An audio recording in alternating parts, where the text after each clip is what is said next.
I've covered recruiting long enough to know that things can change very, very quickly. And there seems to be a push from one Boo Carter, who Rocky Top Tom thinks is going to end up somewhere else, but he's not, is pushing for Jordan Seaton on Instagram, along with a current Tennessee player. So I thought his recruitment was over. Caleb, what the H? What the? What was he thinking? Release the hounds. The Dave Hooker Show. Keep cool. A presentation of OffTheHookSports.com. What the H? Today brought to you by Hemp House, the premier hemp dispensary online with a wide variety, great selection, and strict standards to ensure you only receive the best in CBD or Delta products. Go to Hemp House Chat with 2 T's, Hemp House Chat with 2 T's.com, and use the promo code HOOKED, and you will get 10% off your order. So tell me about this Twitter. Do we want to pull that up? Or do we want to? Well, it was an Instagram live story. It was an Instagram live, so I don't believe it. If it's Instagram story, it went away after 24 hours. So I can try to pull it up, but I believe it went away after 24 hours. Just paraphrase it and tell us what he said. Boo Carter was on an Instagram reel with Jordan Seaton the other day. No, not Jordan Seaton, excuse me. John Campbell Jr. the other day. Involving Jordan Seaton, they were both trying to flip Jordan Seaton from Colorado to Tennessee. This confirms two things. This confirms one thing. Guys, Boo Carter. Yeah, this confirms one thing. Boo Carter's not going anywhere. He was trying to recruit Jordan Seaton to Tennessee from the start. He sent him a message of support when he committed to Colorado. That does not mean he himself was committing to Colorado. Player support, players going elsewhere all the time. He wants Seaton at Tennessee. That story that leaked that Seaton was offered a bag to go to Tennessee didn't come out of nowhere a few days ago, right, Dave? That came from, everybody says sources, but that didn't come out of thin air. That came from somewhere. Yeah, I mean, I would think it came from Colorado. Possibly. I mean, don't you? If you're Colorado, you can pile on and you can say that Tennessee got beat even with a bag of cash in their hands, and despite the fact that they have more support, this guy still wants to come to Colorado. This could be more hurtful for Colorado if he were to flip than it could be helpful for Tennessee in picking him up. I find it very interesting that John Campbell Jr. is on board as well, because that would theoretically be a guy that he would be playing not alongside, but in the same unit with. And I think a lot of this comes down. This is why, and I'm not saying this because Cooper Mays is a part of the team here. I'm telling you this because I think Cooper Mays has bred into that offensive line group with the put your arm around the next guy and bring him up. And I don't think it started necessarily with Cooper, but I think Cooper has taken it to another level. And I think it started with Trey Smith. I think Trey took Cooper under his wing. I think Cooper has taken several players like Jeremiah Crawford under his wing. I think he's the guy you want to hire if you're looking for any type of employee, much less an offensive lineman, which he has the skills to do it. So the fact that John Campbell gets on board, let's talk about that for a second. Boo Carter is going to end up at Tennessee. I don't know if he can flip Jordan Seaton, but John Campbell, I think, is impactful because John Campbell has made the transition, and it's certainly worked out for him. It has. And now let me address this real quick, because people think, because we criticized a lot of people getting excited about Boo Carter flipping to Colorado to cover Colorado media last week. We're covering Tennessee and talking about Jordan Seaton flipping this week. I don't think Jordan Seaton's flipping, guys. I'll be honest with you up front. However, this is to all of you Colorado people who said Boo Carter was flipping. If one of them is going to flip, it's much more likely Jordan Seaton flips to Tennessee than it is Boo Carter flips to Colorado. I would agree with that assessment all around. Yeah, exactly. I don't think either's flipping. They're both committed to where they are. There's no, for me, Jordan Seaton going on, you know how humiliating it would be for Deion Sanders if Jordan Seaton went on undisputed committed to Colorado and then a week later flipped to Tennessee. That would be the most humiliating flip in recruiting ever. It's probably not happening. But this is just to say the tables have turned a little bit because, again, Boo Carter was never going to Colorado. And you're right, John Campbell Jr., there is more of a connection on the Tennessee offensive line. I think they are very, very, very close, Dave, what you brought up with Cooper Mays. Cooper Mays is a great leader of that unit.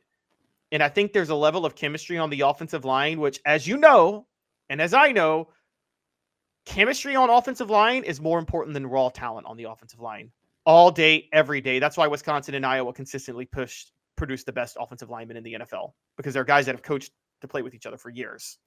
Agreed. Now, I want to say something about Boo Carter for a second, and it's a column that's going to be on offthehooksports.com that I didn't get finished with, frankly, before the show.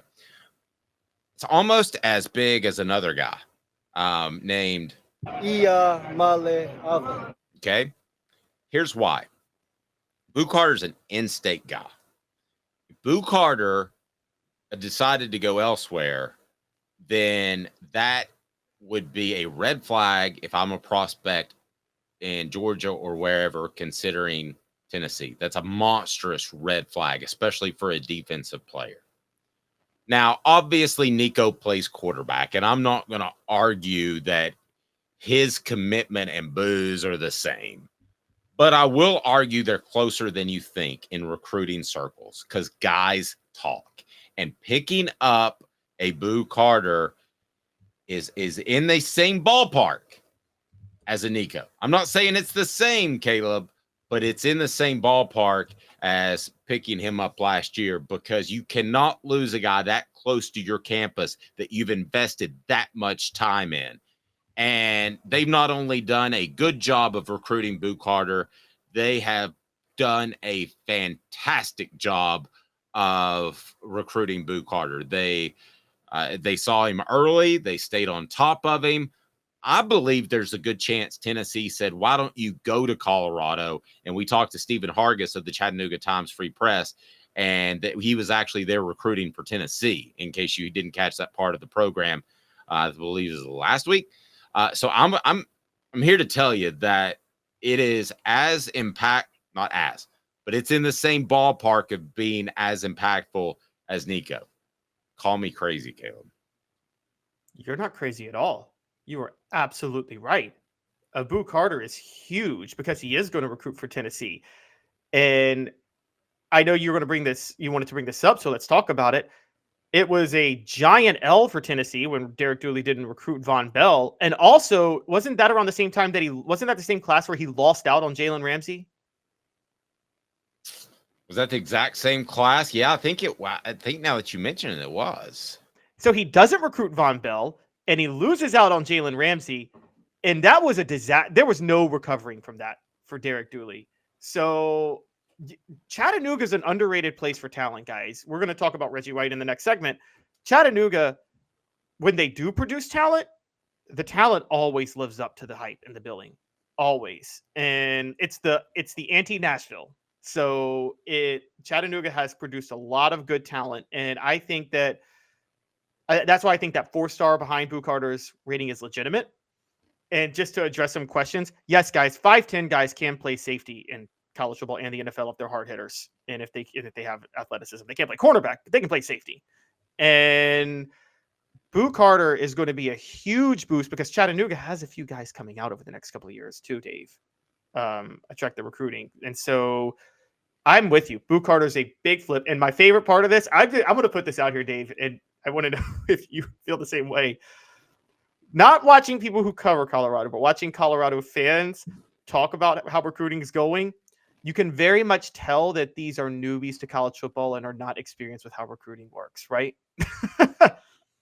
Not fair. I want to ask the message board, why have we gotten so wrapped up in Boo?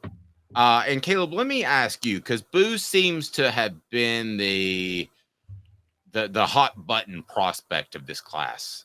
And why is it? Because he's in state? because he changed high schools at one point. And I was told, and I'm going to be straight up and honest with you, I talked to a source with great knowledge of Boo that did say that he's been told he has every opportunity to be the starting strong safety at Tennessee next year, that he will get that opportunity. And there's a good chance that that's his job. Now, I know that's recruiting speak, okay, but that's where he's slated to play, and that's how serious they are. You don't throw that stuff around, especially in the day and age of transfer portal, that you'll have an opportunity to play early if that's not really the case. That really is the case. We've seen Tennessee's secondary. I've also been told that let's see how he takes to college coaching. That there's been times where he's been able to push the limits on some stuff and have a little bit of an attitude, and that he needs to adapt to that. Whether or not he does, I can't tell you. I've heard that about probably 30 to 40% of the prospects that I've covered, and about half of them adapt to college coaching and do great. About half don't. With the transfer portal now, and you can exit easy, that kind of scares me for any prospect that I hear that about. But why has Boo Carter been the hot button prospect in this group? I think because he's the most highly rated player from the state of Tennessee that committed to Tennessee. Tennessee lost out on some in-state talent this year, if we're going to be honest. They lost out on Andre Evans, who's going to Georgia. Elijah Groves, the linebacker, is going to NC State. And obviously they lost out on, I believe, Boo Carter's teammate, right? And Amari Jefferson to Alabama. And now I will say, again, there are some questions about the level of competition for Evans and Groves, not so much about Jefferson and Boo Carter. So I think it's just because he's the most highly touted player in the class. It's very similar to last year. Remember, Arian Carter was the big get for Tennessee last year. And I think part of this is, part of the widening of the eyes is the reason Arian Carter was so big is it wasn't just how good he was, because I don't even know if he was I think Caleb Herring was more highly rated than Arian Carter. It's because Nick Saban wanted Arian Carter badly. Remember that? He wanted him badly. Yep. And Carter committed to Tennessee.